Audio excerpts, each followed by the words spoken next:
माझं नाव कशिश राजेश कांबळे. मी घाटकोपरला राहते. माझी मम्मी आणि आम्ही चौघी बहिणी होतो. माझं ग्रॅज्युएशन झालं होतं. ग्रॅज्युएशन झाल्यानंतर मी एकटीच घरी होती. जॉब नव्हता माझ्याकडे आणि मी जॉबच्या शोधामध्ये होते. तर असंच इंस्टाग्राममध्ये रील्स बघता असंच स्क्रोल करता मला एक असं फोटो भेटला, जे आम्हाला एल्डर केअरचं काम होतं. ते बोलले की तिथं जॉब पण प्रोव्हाइड केलं जाईल ट्रेनिंग दिल्यानंतर. तर मी असं म्हणलं की असं बघून तरी आपण. मग फॉर्म मी त्यांना कॉल केला, त्यांना विचारलं, तर ते बोलले की तुम्ही इंटरव्ह्यूसाठी या म्हणून, इथं जॉब प्रोव्हाइड केलं जाईल. म्हणले डायरेक्ट जॉबसाठी म्हणजे अप्लाय केलं तर होईल म्हणलं. तर मी ठाण्याला गेली, ठाण्या सेंटरला.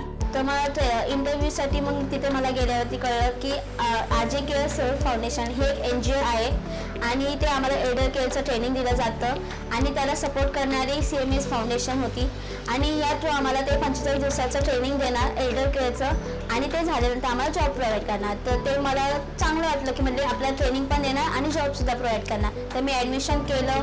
ॲडमिशन झाल्यानंतर 45 डेजचं मी ट्रेनिंग घेतलं. यामध्ये उज्ज्वला मॅडम आम्हाला ट्रेनिंग द्यायला होता. तर त्या खूप चांगल्या पद्धतीने शिकवत होता. म्हणजे पेशंटला कसं हँडल करायचं, कसं त्यांच्याशी बोलायचं, समजा कुठला जर हायपर पेशंट असेल तर त्यांच्याशी कसं आपण बोलायला पाहिजे, त्यांना कसं क्रिएट केलं पाहिजे, हे आम्हाला खूप चांगल्या पद्धतीने शिकवलं.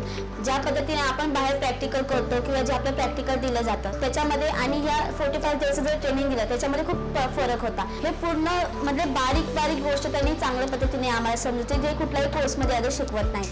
ट्रेनिंग झाल्यानंतर मी तिथे जॉईनिंग झाले, जिथं आम्हाला केअर कशी करायची हे आम्हाला शिकवलं. मग त्यानंतर मी पेशंटला हँडल करायला लागले. त्यानंतर स्टार्टिंगला आम्हाला एक पेशंट दिलं, त्यामध्ये वेगवेगळं आम्हाला समजत आलं की वेगवेगळ्या पेशंटचे वेगवेगळे आजार आहेत, तर त्यांना कसं हँडल करायचं हे आम्हाला चांगल्या पद्धतीने शिकवलं. त्यामध्ये काही पेशंट हायपर पण होते, काही पेशंट खूप म्हणजे चालत नव्हते. अशा पद्धतीने कशा पेशंटला कसं हँडल करायचं जातं हे आम्हाला शिकवलं. ट्रेनिंग झाल्यानंतर मी जेव्हा जॉबला लागले तेव्हा मला पेमेंट स्टार्टिंगला 17,750 रुपये होता. तर मला खूप म्हणजे पहिलाच तो जॉब होता आणि मला एवढे पैसे भेटले, मला खूप छान वाटलं. आता त्या पैशामुळे माझ्या घरी सेव्हिंगसुद्धा करू शकते, माझ्या घरची सिच्युएशन हँडल करू शकते चांगल्या पद्धतीने, माझ्या मम्मीला सपोर्ट करू शकते. तर thank you CMS foundation, thank you RJ care सेवा फाउंडेशन.